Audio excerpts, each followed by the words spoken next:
ipinaliwanag ng isang eksperto ang totoong dynamics ng China at US sa pinag-aagawang teritoryo sa West Philippine Sea. Ano kaya ang magiging epekto nito sa mga Pilipino? Si MJ Mondehar sa report. West Philippine Sea o mas kilala sa international parlance na South China Sea.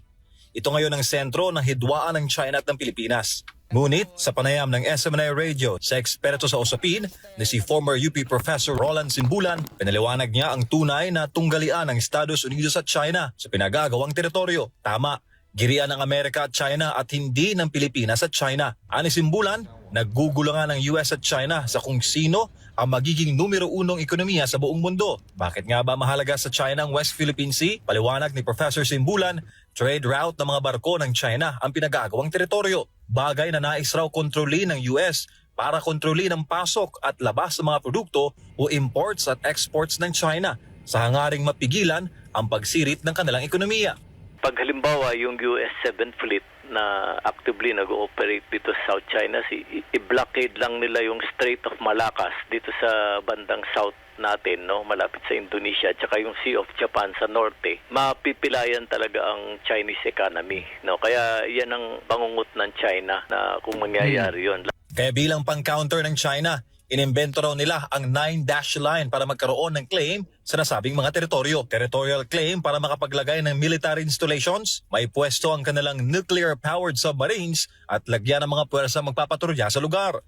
Gusto nilang i-counter yon in advance, tulad ng nabanggit ko, kaya inimbento nila itong kanilang 9-dash line para i-claim ang halos buong South China Sea para makontrol yung operations ng US 7th Fleet at iba pang mga navies, no?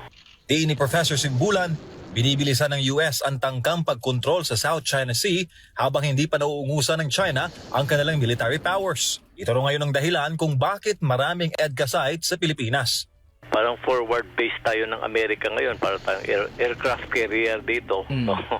Na kung mag-install ng Tomahawk missiles dito ang US na nakatutok sa kanilang mga, lalo na syudad, no, pinakamalaking syudad, Beijing at Shanghai, talagang matetreten sila, at lalo na dito sa South China Sea. Naniniwala naman si Simbulan na ang agresyon ng China sa mga pinag-aagawang teritoryo ay dahil sa labi sa pagpapagamit ng kasalukuyang administrasyon sa mga kano.